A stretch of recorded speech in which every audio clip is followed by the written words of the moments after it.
to Kong's Corner, the show where I stare at you and cry without blinking.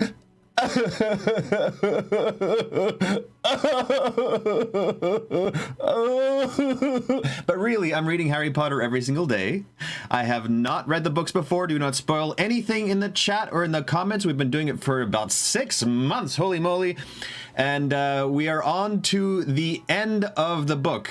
Somebody commented, it's not a huge thing. Don't worry about it. But if you can avoid it, in the comments on YouTube or anywhere else, said like, "Oh, this is the last chapter. I'm excited, etc." Okay, that's fine. That's fine. But just in the future, avoid that kind of thing. But I know now it's the last chapter of the 6th book. We've gone through 6 books, which is crazy. We're on to the 7th book. We're very soon, which will be after tomorrow.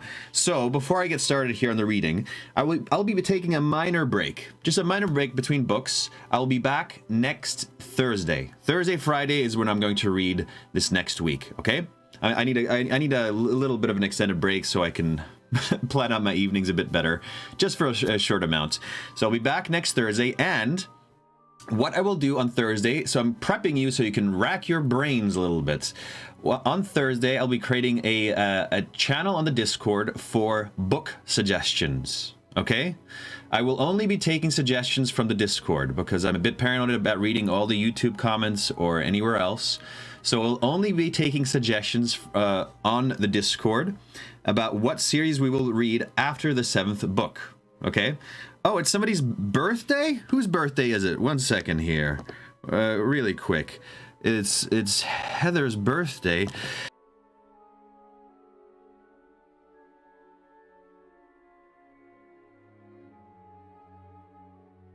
I've been born probably 45 years ago, or maybe 15 years ago, maybe 22 years ago. Happy birthday! Ooh, that was... Oh, great. No sound. Mwah. Silent birthday. Okay, well, my sound cut out for some reason. Hey, okay, so as for the suggestions of the book, on Thursday is when it starts. I'll create that channel. Some guidelines which I wrote down, because what makes this so fun and what works for this specific reading to people is there are a bunch of different voices. So whatever series we get into next, or whatever book we get into next, has to have an ensemble. And it also has to have more, scenes than a bunch of descriptions of the environment constantly. I did think about Lord of the Rings.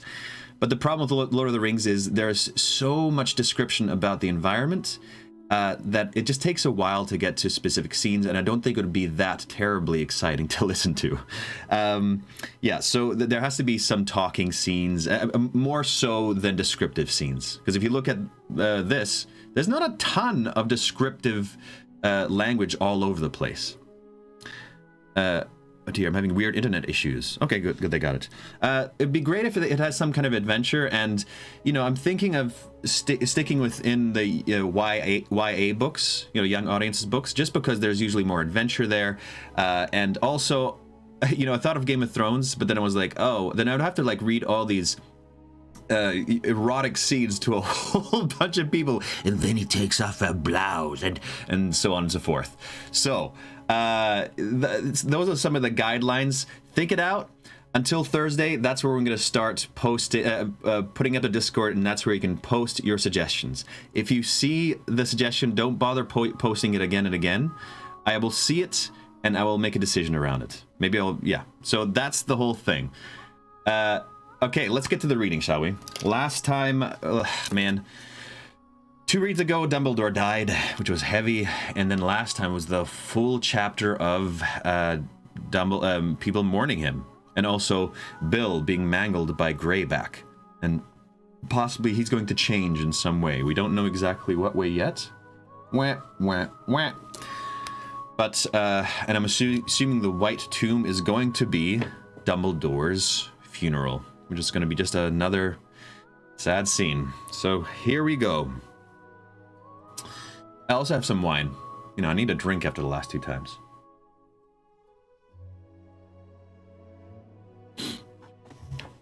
Yeah, okay, great suggestion by Janessa. If you're on the Discord, you can use the reaction to acknowledge your like of somebody else's suggestion.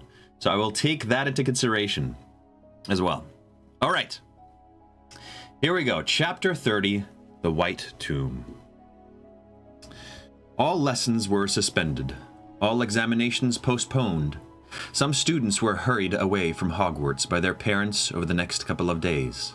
The Patil twins were gone before breakfast on the morning following Dumbledore's death, and Zacharias Smith was escorted from the castle by his haughty-looking father. Seamus Finnegan, on the other hand, refused point-blank to accompany his mother home. They had a shouting match in the entrance hall, which resolved when she agreed that he could remain behind for the funeral. Good. She had difficulty in finding a bed in Hogsmeade. Seamus told Harry and Ron, for wizards and witches were pouring into the village, preparing to pay their last respects to Dumbledore.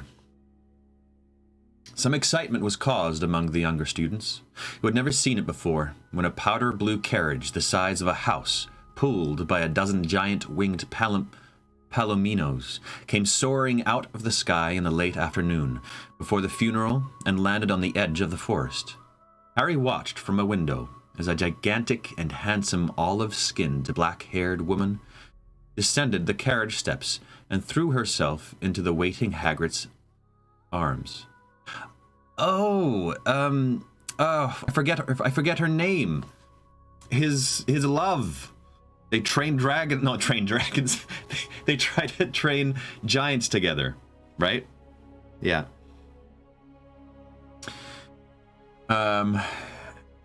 Meanwhile, a delegation of ministry officials, including the Minister for Magic himself, was being accommodated within the castle. Harry was diligently avoiding contact with any of them. He was sure that, sooner or later, he would be asked again to account for Dumbledore's last excursion from Hogwarts. Harry, Ron, Hermione, and Ginny were spending all of their time together. The beautiful weather seemed to mock them. Harry could imagine how it would have been if Dumbledore had not died. And they had this time together at the very end of the year. Ginny's examinations finished, the pressure of homework lifted. And hour by hour, he put off saying the thing he knew he must say, doing what he knew it was right to do, because it was too hard to forgo his best source of comfort. Huh, interesting. Madame Maxine, yes, thank you very much. Madame Maxine, Olympie Maxine. I forget her voice. I'm going to figure out her voice again. She's French, right? Yeah. They visited the hospital wing twice a day. Neville had been discharged. Good. But Bill remained under Madame Pomfrey's care. His scars were as bad as ever. In truth, he now bore a distinct resemblance to Mad-Eye Moody. Oh. Though thankfully with both eyes and legs, but in personality he seemed just the same as ever. All that appeared to have changed was that he now had a great liking for very rare steaks. So he is lucky he is marrying me, said Fleur happily, plumping up Bill's pillows, because the British overcook their meat. I have always said this. I suppose I'm just going to have to accept that he really is going to marry her, sighed Ginny later that evening, as she, Harry, Ron, and Hermione sat beside the open window of the Gryffindor common room, looking out over the twilit grounds. He's not that bad, said Harry. Ugly, though, he added hastily, as Ginny raised her eyebrows, and she let out a reluctant giggle. Well, I suppose if Mum could stand it, I can. Anyone else we know died? Ron asked Hermione, who was perusing the Evening Prophet. Hermione winced at the forced toughness in his voice. No, she said reprovingly, folding up the newspaper. They're still looking for Snape, but no sign. Of course there isn't, said Harry, who became angry every time this subject cropped up. They won't find Snape till they find Voldemort, and seeing as they've never managed to do that in all this time... I'm going to bed, yawned Ginny. I haven't sleeping that well since... Well, I could do with some sleep.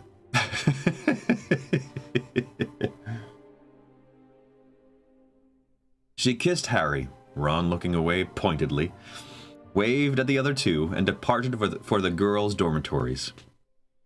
The moment the door had closed behind her, Hermione leaned forwards towards Harry with a most Hermione-ish look on her face.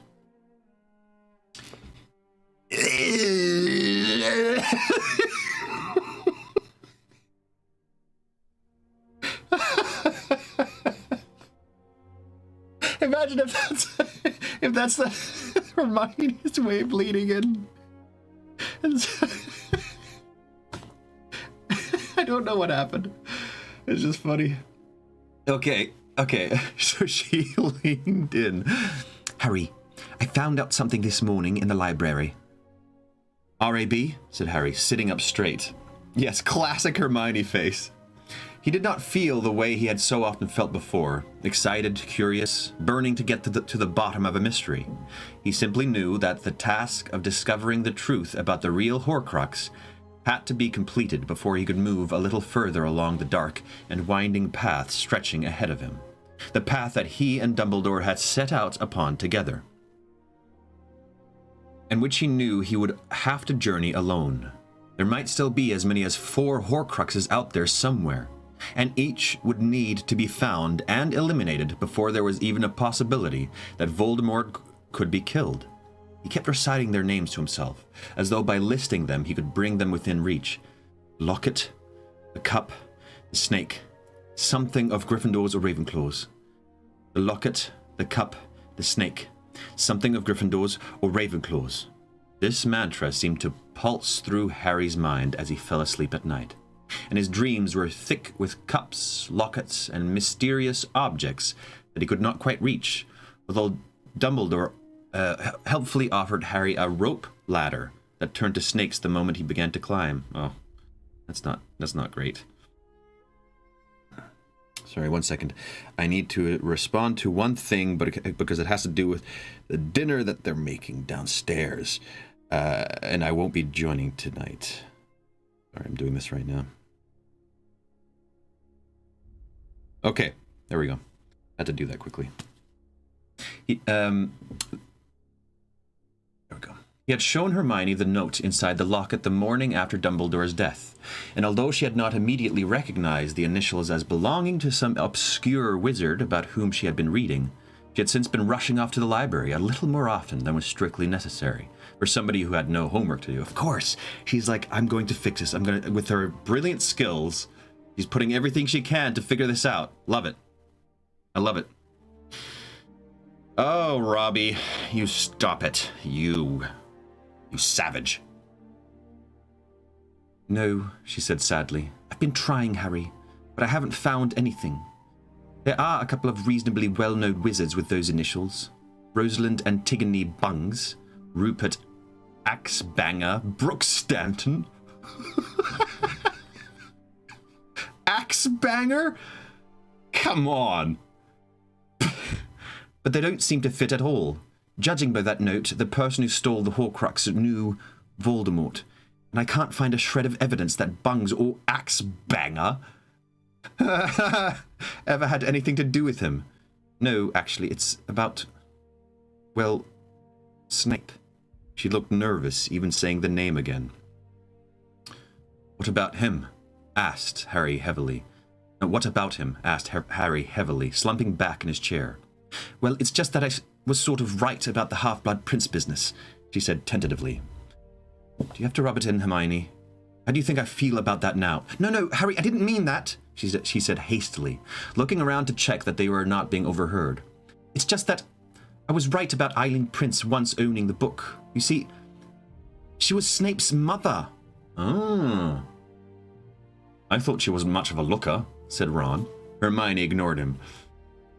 I was going through the rest of the old prophets, and there was a tiny announcement about Eileen Prince marrying a man called Tobias Snape, and then later an announcement saying that she'd given birth to a murderer, spat Harry. Well, yes, said Hermione. So, I was sort of right. Snape must have been proud of being half a prince, you see. Tobias Snape was a muggle from what it said in the prophet. Okay. Huh. So he's a half mudblood, as Voldemort would describe them. And he's in Voldemort's ranks? Do people know that there? Don't answer that. Just let me know.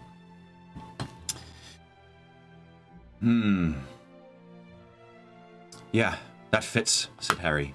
He'd play up the pure blood side so he could get in with Lucius Malfoy and the rest of them. He's just like Voldemort. Pure blood mother, muggle father. Ashamed of his parentage, trying to make himself feared using the dark arts, gave himself an impressive new name, Lord Voldemort, the half-blood prince. How could Dumbledore have missed... He broke off, looking out of the window. He could not stop himself dwelling upon Dumbledore's inexcusable trust in Harry. But as Hermione had just inadvertently reminded him, he, Harry, had been taking in just the same. In spite of the increasing nastiness of those scribbled spells, he had refused to believe ill of the boy who had been so clever, who had helped him so much. Helped him. It's almost an unendurable thought now. Still don't get why he didn't turn you in for using that book, said Ron. You must have known where you were getting it all from. He knew, said Harry bitterly. He knew when I used Sectum Sempra. Didn't really need legitimacy.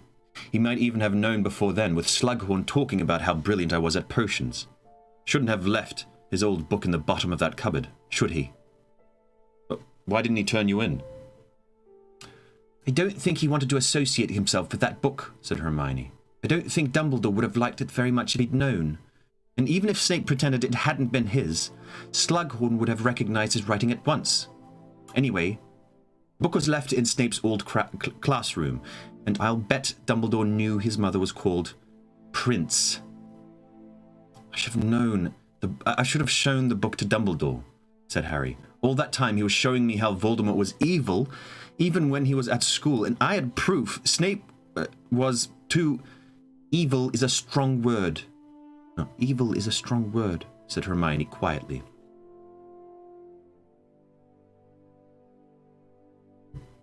All right, Voldemort's half-blood as we established, yep. Taking it off. Oh my gosh. It's just that my muscles are too big to contain this jacket. Get off my arm. You were the one who kept telling me the book was dangerous. I'm trying to say, Harry, that you're putting too much blame on yourself. I thought the prince seemed to have a nasty sense of humor, but I would have never have guessed he was a potential killer. None of us could have guessed Snape would... Oh, you know, said Ron. Silence fell between them, each of them lost in their own thoughts. But Harry was sure that they, like him, were thinking about the following morning, when Dumbledore's body would be laid to rest. Harry had never attended a funeral before. There had been no body to bury when Sirius had died. He did not know what to expect and was a little worried about what he might see, about how he would feel. He wondered whether Dumbledore's death would be more real to him once the funeral was over. Oh man, I understand that. I've had some relatives die, and each time I'm kind of like, oh man, that's so sad, that's so sad. And the moment the casket gets lowered into the grave, it's just this realization thing that's real, and it just clicks, and I lose it. I totally understand that. Though he had moments when the horrible fact of it threatened to overwhelm him, there were blank stretches of numbness where, despite the fact that nobody was talking about anything else in the whole castle, he still found it difficult to believe that Dumbledore had really gone. Admittedly, he had not, as he had with Sirius, looked desperately for some kind of loophole, some way that Dumbledore would come back. He felt in his pocket for the cold chain of the fake Horcrux, which he now carried with him everywhere, not as a talisman, but as a reminder of what it had cost and what remained still to do. Harry rose early to pack the next day. The Hogwarts Express would be leaving an hour after the funeral. Downstairs, he found the mood in the Great Hall subdued. Everybody was wearing their dress robes, and no one seemed very hungry. Professor McGonagall had left the throne-like chair in the middle of the staff table empty. Hagrid's chair was deserted too. Harry thought that perhaps he had not been able to face breakfast, but Snape's place had been unceremoniously filled by Rufus Scrimgeour. Oh, right, he's there, okay. Harry avoided his yellowish eyes as they scanned the hall. Harry had the uncomfortable feeling that Scrimgeour was looking for him. Among Scrimgeour's entourage, Harry spotted the red hair and horn-rimmed glasses of Percy Weasley. That douchebag. Ron gave no sign that he was aware of Percy, apart from stabbing pieces of kipper with unwanted venom.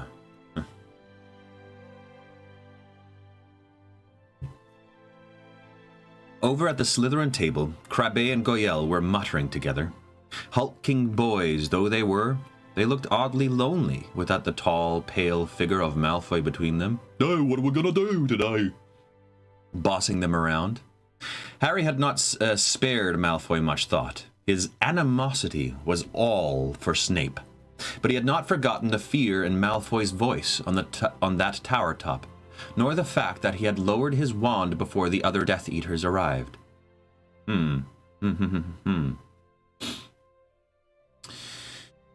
Harry did not believe that Malfoy would have killed Dumbledore. He despised Malfoy still for his infatuation with the dark arts. But now the tiniest drop of pity mingled with his dislike. Where Harry wondered was Malfoy now? And what was Voldemort making him do under threat of killing him and his parents? Yeah, feel a bit more for Draco. Not completely. Harry's thoughts were interrupted by a nudge in the ribs from Ginny. Professor McGonagall had risen to her feet, and the mournful hum in the hall died at once. "It is nearly time," she said. "Please follow your heads of house out into the grounds. Gryffindors, after me." They filed out from behind their benches in near silence. Harry glimpsed Slughorn at the head of the Slytherin column, wearing magnificent long emerald green robes embroidered with silver. Ooh, beautiful. He had never seen Professor Sprout, head of the Hufflepuffs, looking so clean. There was not a single patch on her hat.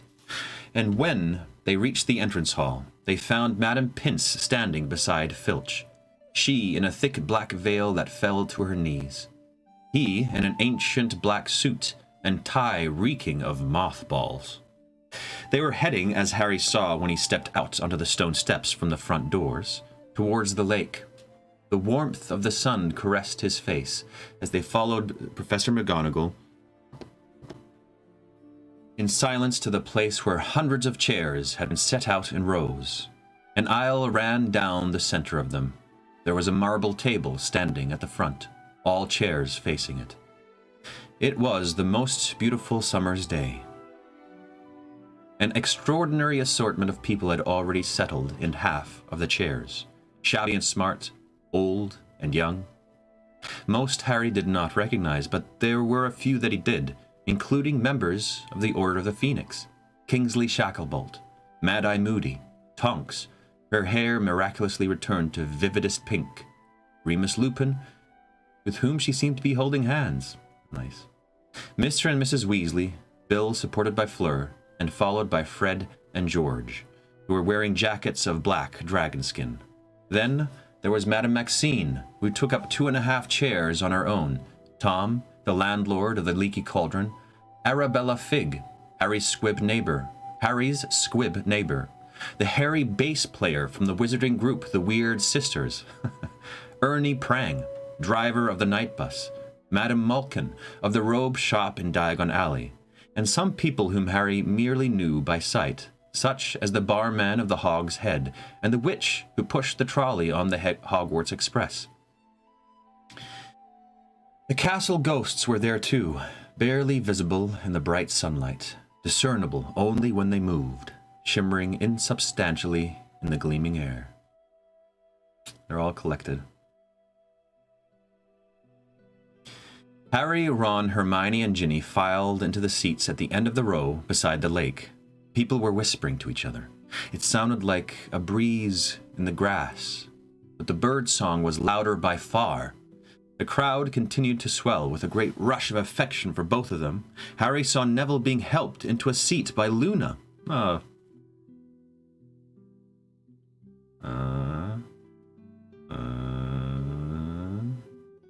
Neville and Luna.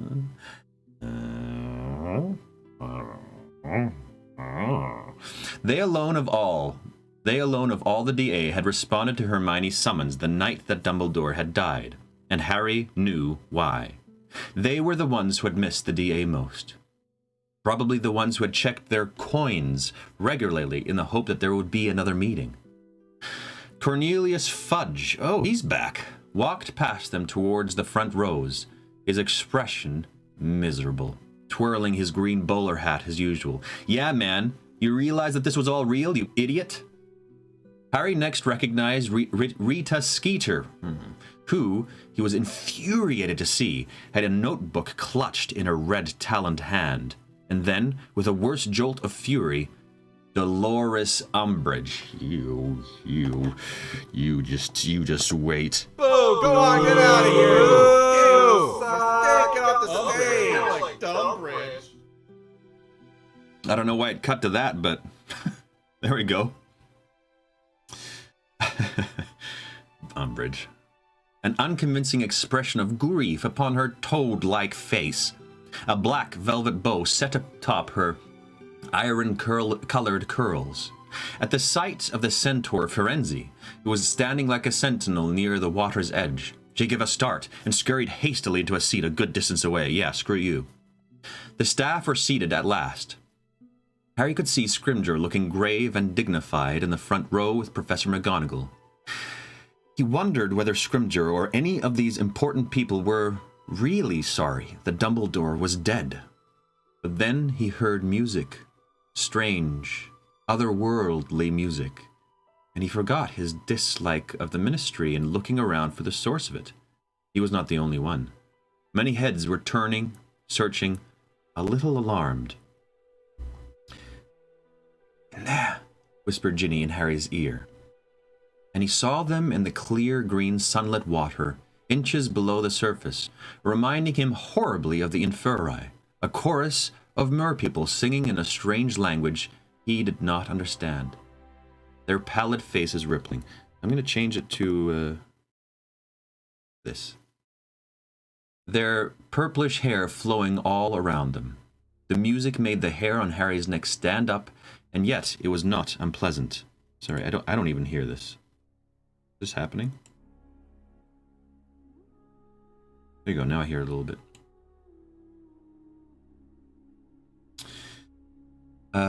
It's beautiful, those merpeople. The music made the hair on Harry's neck stand up, and yet it was not unpleasant. It spoke very clearly of loss and of despair.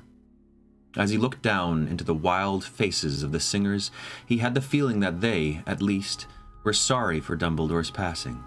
Then Ginny nudged him again, and he looked around. Hagrid was walking slowly up the aisle between the chairs. He was crying quite silently. Oh, I feel so sad. His face gleaming with tears, and in his arms, wrapped in purple velvet spangled with golden stars, was what Harry knew to be Dumbledore's body. Oh, man. A sharp pain rose in Harry's throat at this sight. For a moment, the strange music and the knowledge that Dumbledore's body was so close seemed to take all warmth from the day. Ron looked white and shocked. Tears were falling thick and fast into both Ginny and Hermione's laps. They could not see clearly what was happening at the front. Hagrid seemed to have placed the body carefully upon the table. Now he retreated down the aisle, blowing his nose with loud, trumpeting noises that drew scandalized look from some, including, Harry saw, Dolores Umbridge. But Harry knew that Dumbledore would not have cared. He tried to make a friendly gesture to Hagrid as he passed, but Hagrid's eyes were so swollen, it was a wonder he could see where he was going. Ugh. Harry glanced at the back road to which Hagrid was heading and realized what was guiding him. For there, dressed in a jacket and trousers, each the size of a small marquee, was the giant Grop. His great, ugly, boulder-like head bowed, docile, almost human. Hagrid sat down next to his half-brother, and Grop patted Hagrid hard on the head, so that his chair legs sank into the ground. It's so beautiful. Oh. I don't know, it's so great. That's so great. Harry had a wonderful momentary urge to laugh, but then the music stopped and he turned to face the front again. A little tufty-haired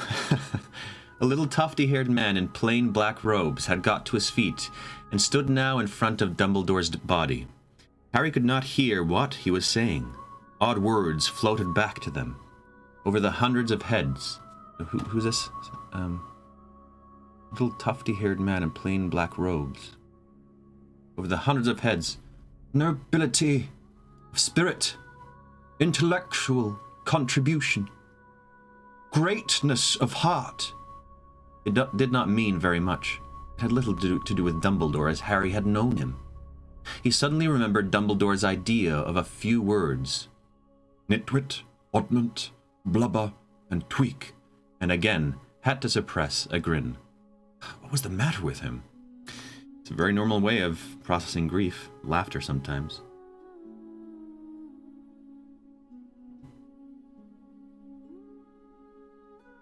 There was a soft splashing noise to his left, and he saw that the Merry People had broken the surface to listen too. He remembered Dumbledore crouching at the water's edge 2 years ago, very close to where Harry now sat, and conversing in Mermish with the Mer-Chieftainess. Harry wondered where Dumbledore had learned Mermish, for so much he had never asked him, so much he should have said. And then, without warning, it swept over him. The dreadful truth, more completely and undeniably than it had until now. Dumbledore was dead. Gone. He clutched the cold locket in his hand so tightly that it hurt, but he could not prevent hot tears spilling from his eyes. He looked away from Ginny and the others and stared out over the lake, towards the forest, as the little man in black droned on. There was movement among the trees. The centaurs had come to pay their respects too. They did not move into the open, but Harry saw them, standing quite still, half hidden in shadow, watching the wizards, their bows hanging at their sides. And Harry remembered his first nightmarish trip into the forest, the first time he had ever encountered the thing that was then Voldemort, and how he had faced him, and how he and Dumbledore had discussed fighting a losing battle not long thereafter.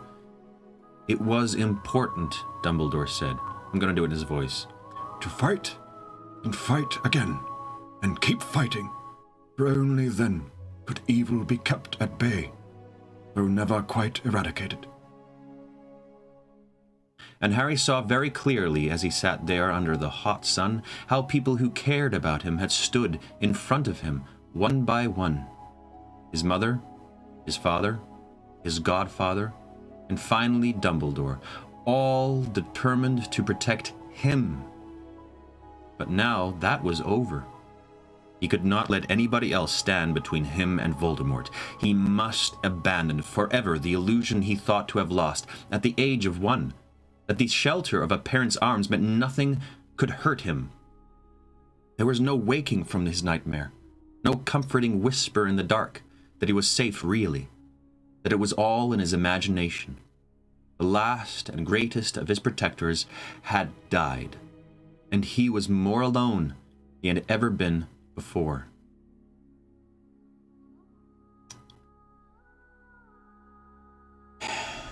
The little man in black had stopped speaking at last and resumed his seat. Harry waited for somebody else to get to their feet. He expected speeches, probably from the minister, but nobody moved. Then several people screamed. Bright white flames had erupted around Dumbledore's body, and the table upon which it lay, higher and higher they rose, obscuring the body. Oh, gosh! White smoke spiraled into the air and made strange shapes.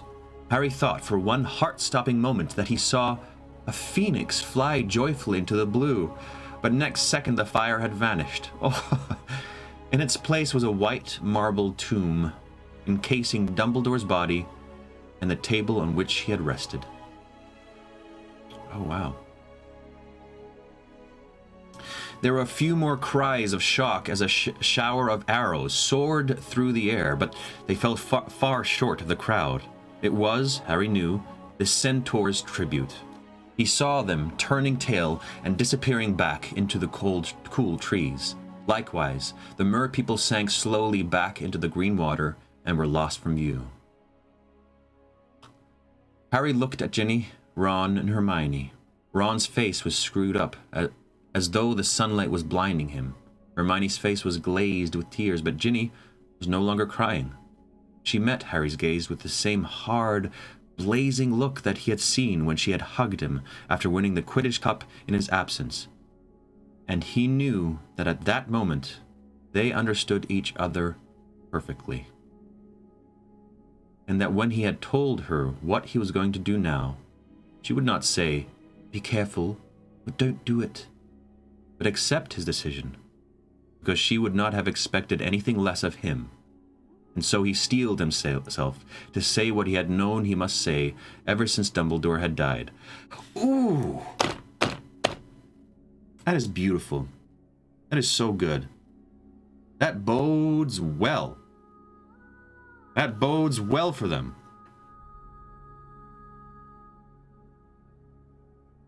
And it's so beautiful. Ginny, listen, he said very quietly, as the buzz of conversation grew louder around them and people began to get to their feet. I can't be involved with you anymore. We've got to stop seeing each other. We can't be together. What? Why? What is going on, Harry? She said with an oddly twisted smile. It's for some stupid, noble reason, isn't it? It's been like something out of someone else's life. These last few weeks with you, said Harry. But I can't. We can't. I've got things to do alone now. She did not cry, she simply looked at him. Voldemort uses people his enemies are close to. He's already used you as bait once, and that was just because you're my best friend's sister. Think how much danger you'll be in if we keep this up. He'll know. He'll find out. He'll try to get to me through you. What if I don't care? Said Ginny fiercely. I care, said Harry. How do you think I'd feel if this was your funeral? And it was my fault. She looked away from him, over the lake. I never really gave up on you, she said. Not really. I always hoped. Hermione told me to get on with life, maybe go out with some other people, relax a bit around you, because I never used to be able to talk to you if you were in the room, remember? And she thought you might take a bit more notice if I was a bit more myself. Smart girl, that Hermione, said Harry, trying to smile. I just wish I'd asked you sooner. We could have had ages. Months. Years, maybe. But you've been too busy saving the wizarding world, said Ginny, half laughing. Well, I can't say I'm surprised. I knew this would happen in the end. I knew you wouldn't be happy unless you were hunting Voldemort. Maybe that's why I like you so much. Oh. She's just laying it on thick. Every single chapter is just... This whole thing is just heart-wrenching the whole time.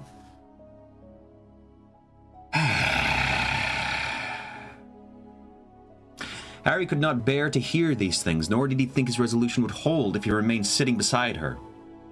Ron, he saw, was now holding Hermione and stroking her hair while she sobbed into his shoulder, tears dripping from the end of his own long nose. With a miserable gesture, Harry got up, turned his back on Ginny and on Dumbledore's tomb, and walked away around the lake. Moving felt much more bearable than sitting still. Just as setting out as soon as possible to track down the Horcruxes and kill Voldemort would feel better than waiting to do it. Harry! He turned. Rufus Scrimgeour was limping rapidly towards him around the bank, leaning on his walking stick. Okay, what was his voice like?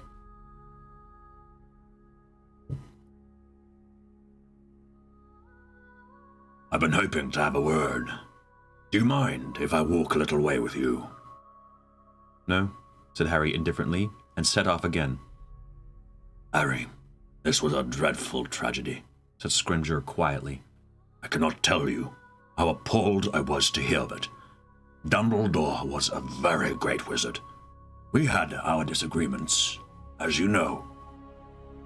But no one knows better than I. What do you want? Asked Harry flatly. Scrimger looked annoyed, but, as before, hastily modified his expression to one of sorrowful understanding. You are, of course, devastated, he said. I know that you were very close to Dumbledore. I think you may have been his favorite ever pupil. The bond between the two of you. What do you want? Harry repeated, coming to a halt. Scrimger stopped too, leaning on his stick, and stared at Harry, his expression shrewd now.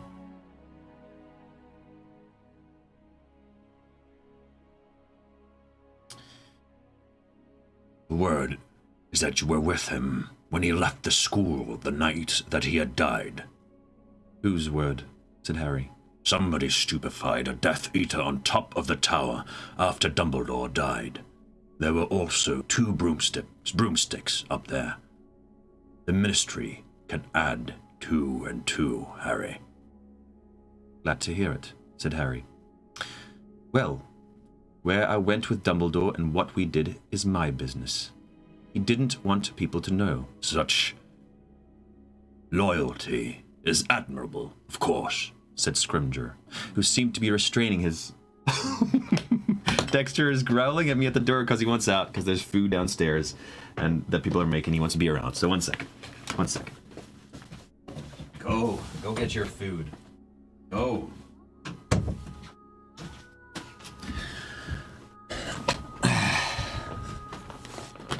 All right. He just sits there and goes, It's so great. I love it. Okay.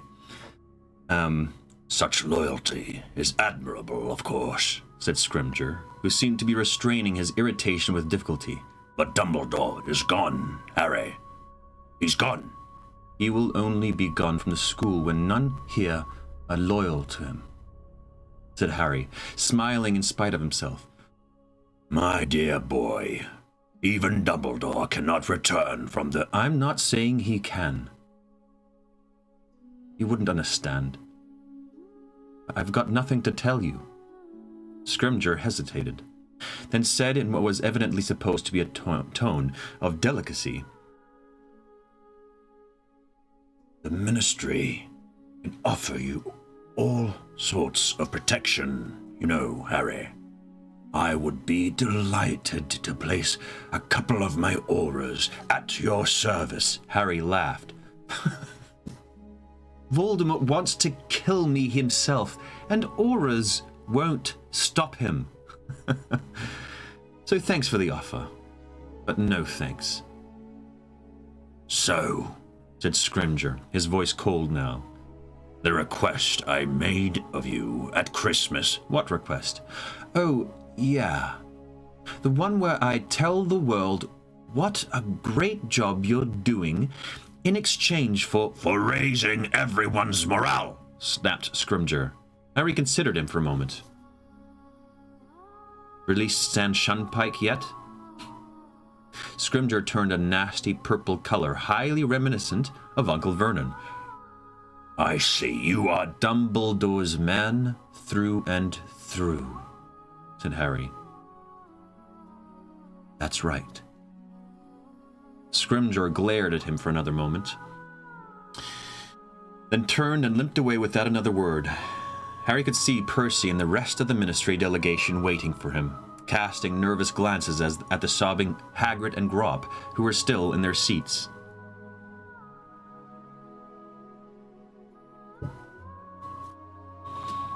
Yeah, it's pretty badass of Harry. I like his character right now. I like his inner life, and I like his character a lot. Ron and Hermione were hurrying towards Harry. Passing Scrimgeour, going in the opposite direction, Harry turned and walked slowly on, waiting for them to catch up, which they finally did in the shade of a beech tree under which they had sat in happier times. "What did Scrimgeour want?" Hermione whispered. "Same as he wanted at Christmas," shrugged Harry. "Wanted me to give him inside information on Dumbledore and be the Ministry's new poster boy." Ron seemed to struggle with himself for a moment. Then he said loudly to Hermione, "Look, let me go back and hit Percy."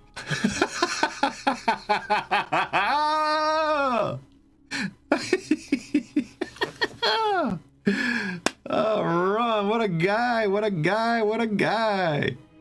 Love it, love it, love it. Rowling started writing these books right at the time her mother died. So it's hardly surprising coping with death is such a big theme throughout. Wow. Wow. That is pretty rad. Please let me go back. I didn't hit something. Of course, he needs to get his energy out, that boy. "No," she said firmly, grabbing his arm. "It'll make me feel better." Harry laughed. Even Hermione grinned a little, though her smile faded as she looked up at the castle. "I can't bear the idea that we might never come back," she said softly. "How can Hogwarts close?" "Maybe it won't," said Ron. "We're not in any more danger here than we are at home, are we? Everywhere's the same now. I'd even say Hogwarts is safer. There are more wizards inside to defend the place. What do you reckon, Harry?" "I'm not coming back, even if it does reopen," said Harry. Ron gaped at him, but Hermione said sadly, "I knew you were going to say that. But then what will you do?" "I'm going back to the Dursleys once more, because Dumbledore wanted me to," said Harry. "But it'll be a short visit. And then I'll be gone for good." "But where will you go if you don't come back to school?" "I thought I might go back to Godric's Hollow," Harry muttered. Without spoiling anything, what is Godric's Hollow again? I completely forget what Godric's Hollow is. He had the idea in his head ever since the night of Dumbledore's death. For me, it started there. All of it. I've just got a feeling I need to go there. And I can visit my parents' graves. I'd like that." "And then what?" said Ron. "Then I've got to track down the rest of the Horcruxes, haven't I?" said Harry, his eyes upon Dumbledore's white tomb, reflected in the water on the other side of the lake. Where his parents lived. Okay, thank you. "That's what he wanted me to do. That's why he told me all about them. If Dumbledore was right, and I'm sure he was, there are still 4 of them out there. I've got to find them and destroy them, and then I've got to go after the 7th bit of Voldemort's soul, the bit that's still in his body, and I'm the one who's going to kill him. And if I meet Severus Snape along the way," he added, "so much the better for me, so much the worse for him." Oof. Oof. There is some intensity in him. Oof. There was a long silence. The crowd had almost dispersed now, the stragglers giving the monumental figure of Grop a wide berth as he cuddled Hagrid, whose howls of grief were still echoing across the water. Oh, man!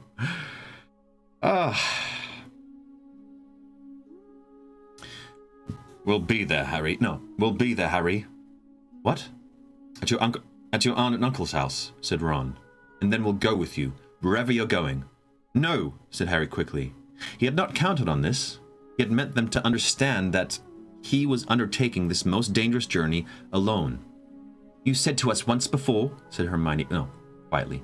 "You said to us once before," said Hermione quietly, "that there was time to turn back if we wanted to. We've had time, haven't we?" "We're with you whatever happens," said Ron. "But, mate, you're going to have to come around my mum and dad's house before we do anything else. Even Godric's Hollow." "Why?" "Bill and Fleur's wedding, remember?" Harry looked at him, startled. The idea that anything as normal as a wedding could still exist seem incredible and yet wonderful. Yeah, we shouldn't miss that, he said finally.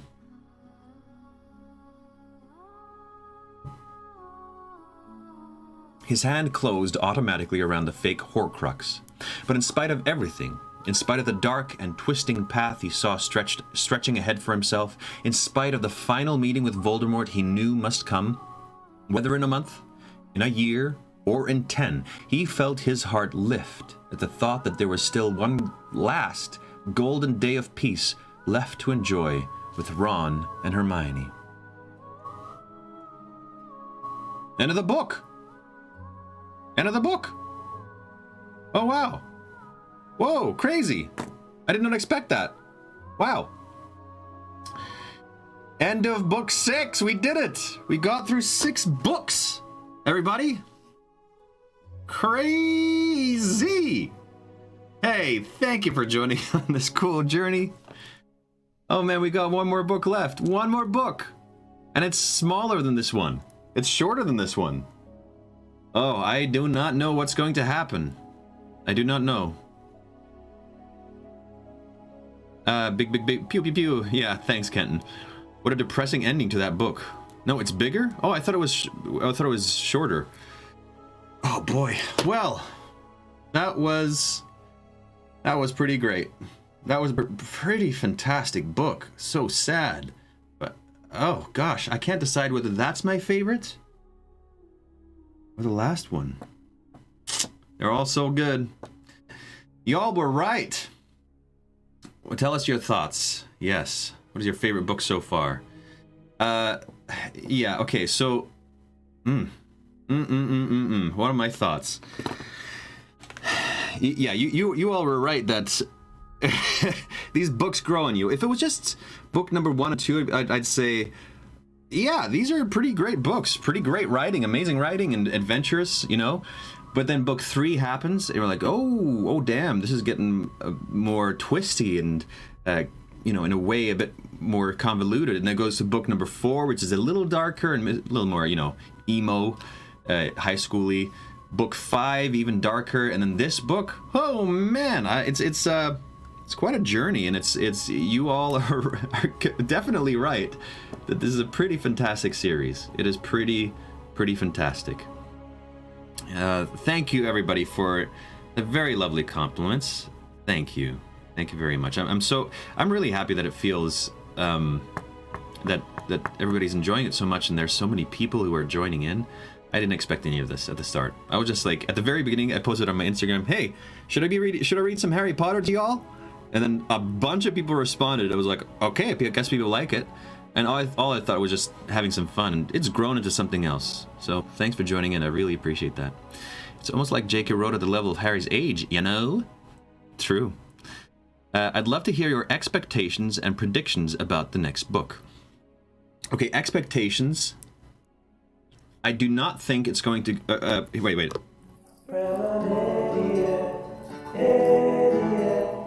It's time for John's premonition. Okay, they're not going to come back for a regular year. It's not going to reopen.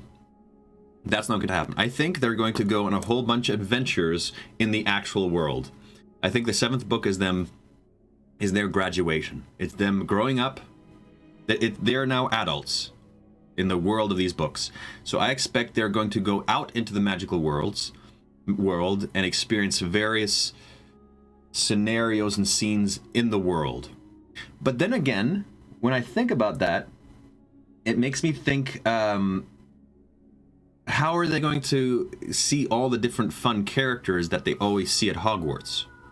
You know, how is she going to thread those characters into those various scenarios? I don't know that, but I don't think they're going to come back to Hogwarts to study for the last year. I just don't think that's going to happen. In terms of Harry and the Horcruxes, he's obviously going to find out what the last Horcrux is.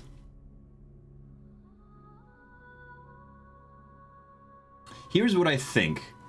When I kind of look at the arc of things, here's what I think is going to happen, is that he is going to try and do actions and physical things like destroying the Horcruxes to get to Voldemort. But since they're so linked, and their feelings and emotions are linked too, I don't know, I'm not sure, but I think the way he's going to defeat Voldemort will be purely based on a character trait, on how much he leans into anger or love. So I think he's going to beat Voldemort through love. I don't know what that looks like, but I think that's I think that's what's going to happen. Not sure. Don't tell me if it's right or wrong, please. I'm going to look down at what some of the comments you wrote. The Harry Potter fanbase is dedicated. We cannot be underestimated. Man, you're making this pandemic and lockdown all the more exciting for me. Thank you, Hadid. You know what? Okay, we still have, our quarantine measures, 6 feet apart, but life is a bit more normal here in Vancouver, Canada, than it is in a variety of other places in the world. I know that there are still places that are in harsh lockdown quarantine. I am sorry for you and that you have to still deal with this. So I hope this is helping. Through quarantine, I had 2 weeks where I actually hit some heavy depression. And it wasn't fun. But I couldn't imagine having to deal with that for a long time. So much love to you. Call up someone, reach out. Because I know from personal experience, when you're in that thing where you're isolated, you do not want to reach out. So please do reach out to somebody, to talk to somebody, and just tell them how shitty you're feeling. People will surprise you with their kindness and love. Happiness can be found even in the darkest times, even if one only remembers to turn on the lights. That's very beautiful, Camilla. Well worth reading the series when you've finished. Really happy I found your channel. Thank you very much. I love this book. And I'm going to keep on reading these comments. Just a few things. So remember, I'm taking a break until Thursday. And also, check out my Patreon. If you want to support me, and because I want to keep on doing this, I want to do this, even when my job gets more active and so on. If I could just do this, that would be the most amazing thing. I don't know if that's going to happen, but thank you to everybody who's already supported me. And if you feel like supporting me more, that's great. You don't have to. I know there's so many other causes in the world that you can't support, which are bigger than this. So if you feel in any way, where should I go with the other thing, please. It's so fun getting to see someone discover the series for the first time. Yeah, Kelly. Do you know what the title of the next book is without looking? This one's The Half-Blood Prince. There was the Goblet of Fire. There was the Chamber of Secrets. I do not. So I'm just gonna call it the Thrush of Winter. I don't know what that means. Who do you ship? I ship Neville and Luna. For sure. Come on. So glad you did this. Great to have something to look forward to in the evenings, and it's fun visiting to witness somebody experience the story for the first time. I've never done something like this on your end, what you're doing, so yeah, I can imagine it being fun. Book 7, Harry Potter and the Thrush of Winter.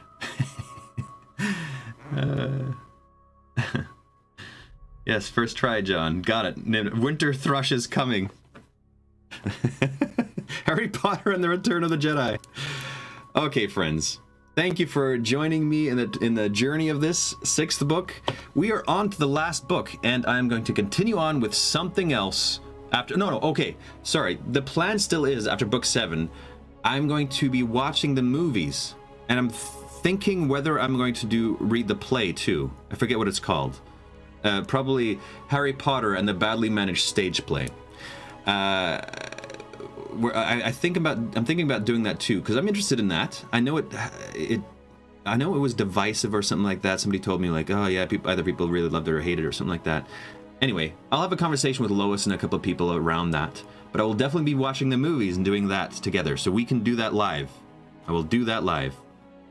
Will you upload a fair use on YouTube? I'm not sure what that is, Max. If you can, write me on Discord, and maybe you can help me explain that to me, what that is. Thank you very much. Please invite Byron back. I will. Oh, Barbara, you love Byron. Badly managed stage play. Yeah. People have their own opinions. Video reaction to the films. Yes, that will happen, Natasha. That will definitely happen. The Cursed Child. More Byron and Ian. Lol. Yeah.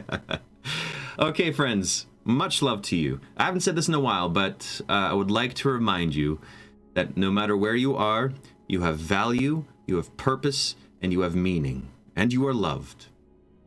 But please pass that on to another person, and especially people that you don't think deserve it, who think differently than you. All right, much love. I will see you on Thursday. I will see you all on Thursday. Bye-bye.